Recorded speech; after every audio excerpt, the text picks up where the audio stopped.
I want to follow up on our discussion of cells and come back to solutions, because I think it's really important to understand why cells live and die in some cases, to understand what solutions are all about, and also movement of particles in solutions.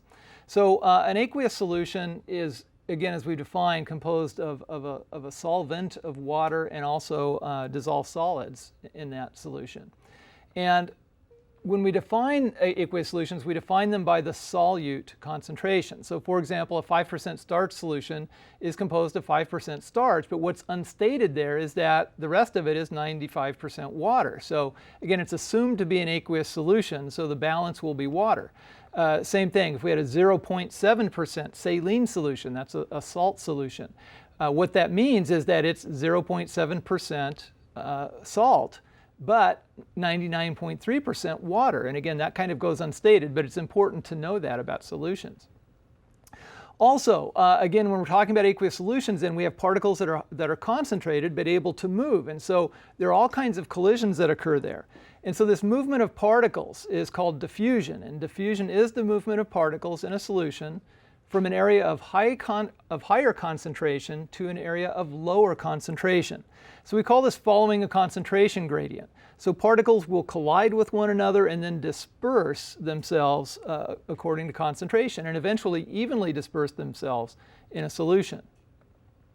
And so to give you some sense of this, this is an animation just showing water molecules. Here's a plasma membrane in the middle. And again, I like this animation just because it kind of shows you how kinetic and crazy diffusion can be.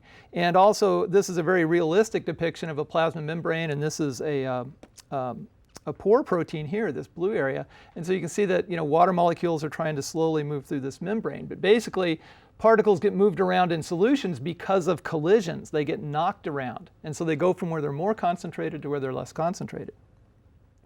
So diffusion then we describe as being passive. The cell doesn't have to add any energy to the process. It just relies on kinetic energy, the energy of movement. And all particles have some kinetic energy inherent in them. And as you increase temperature, that increases the kinetic energy and the movement.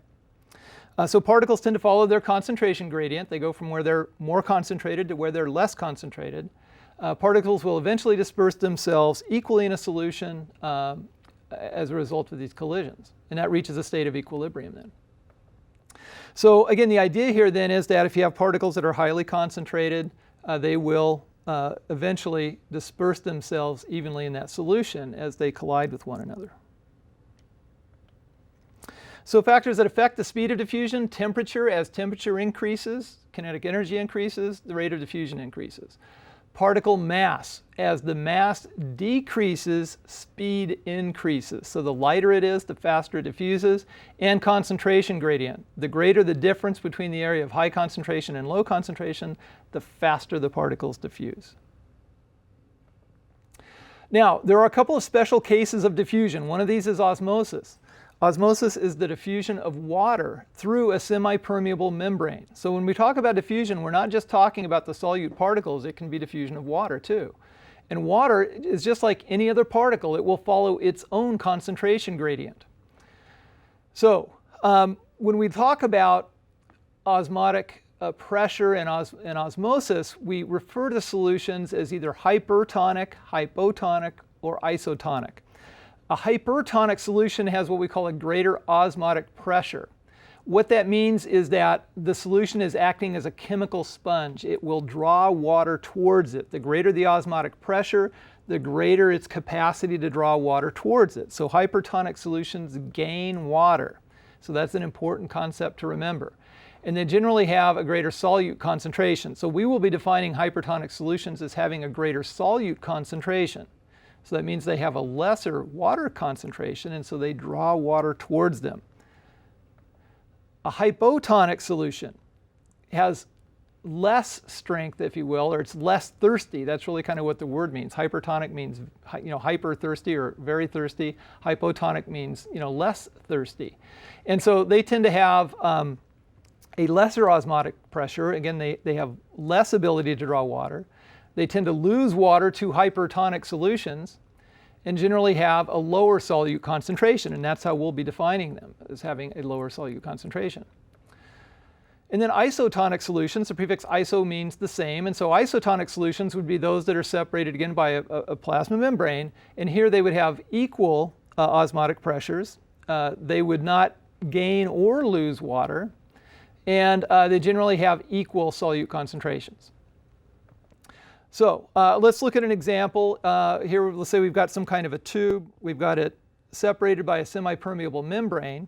And so this is the before picture over here. And so let's say that this tube is 2% sucrose to the left of our plasma membrane. And let's say that it's 4 or 6% sucrose to the right of that membrane. So 2% sucrose on this side, 6% on this side. And if that's the case, then that 2% solution would be 98% water, right? That's unstated, but that's the case. And the 6% solution, I put that over on this side, would be 94% water. So again, they're not only different in solute concentrations, they're different in water concentrations. And when we talk osmosis, we're interested in the movement of water across the semi-permeable membrane. So the question is then, well, where will water go? Well, water will go from where water is more concentrated to where water is less concentrated.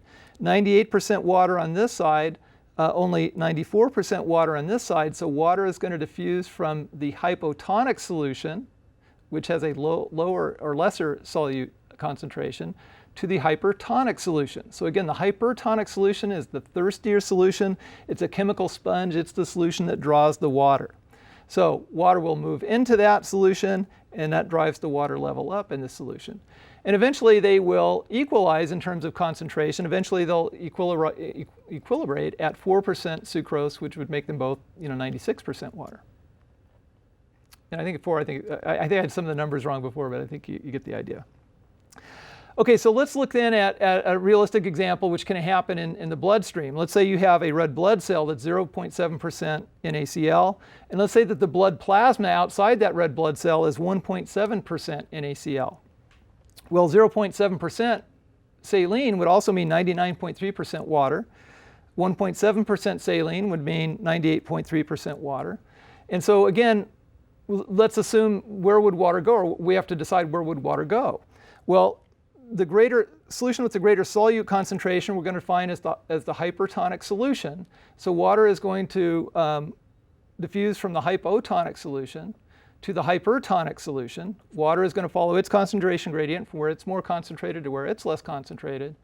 And that would shrink that cell. That would cause that cell to shrivel up. And that would not be a good thing if your red blood cells all started shriveling up. Another example, let's say that we had a red blood cell that was 1.7%. Let's say the plasma is only 0.7%. This would be the hypertonic solution, the cytoplasm. The hypotonic solution would be the blood plasma. And so again, water is going to follow its own concentration gradient. That's going to move into the cell this time. That would cause the cell to inflate and eventually rupture. And of course, that wouldn't be a good thing if all your red blood cells ruptured. And then ideally, you would have isotonic solutions. And so again, you'd have 0.7 inside the cell, 0.7 outside the cell. And that would make the two solutions isotonic. There would be no net movement of water in either direction. There would be some movement, but in both directions. And that's, again, an isotonic situation. No gain or loss of fluids. So the cell would have its normal shape. Now, the other thing I want to mention briefly is dialysis. Dialysis is the diffusion of solute particles through a semi-permeable membrane. So sometimes solute particles can move through a membrane as well. And again, solute particles will follow their concentration gradient just like any other particle. So again, if we had a membrane with a hypertonic solution on one side, hypotonic solution on the other, here the tonicity is not so important. We're not as interested in movement of water, but the solute particles are more concentrated on one side. They are going to follow their concentration gradient across the plasma membrane, and they'll eventually reach an equilibrium. So again, particles follow their concentration gradient until they reach some sort of an equilibrium. So we can look at an experiment here. So let's say we have a semi-permeable bag. We have a 3% sucrose solution within, 2% glucose solution within, and then we've got that in a fluid solution outside the bag that is 1% sucrose, 1% glucose, and 1% fructose.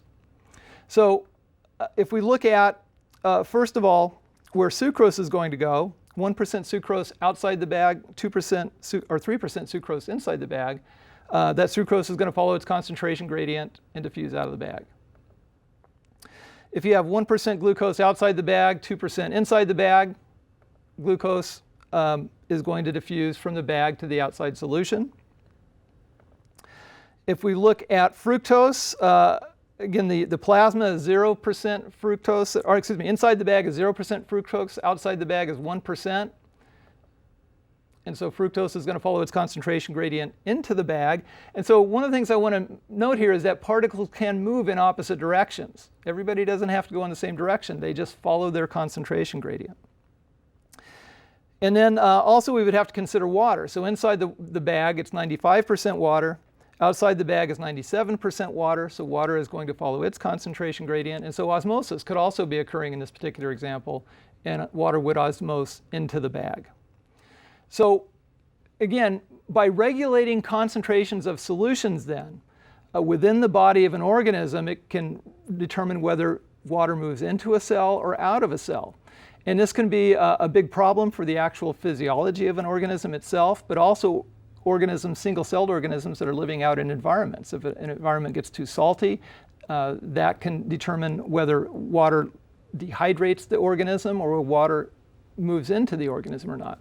So this is something that we'll be talking about later as we talk about some of the concepts that relate to managing the ecosystem.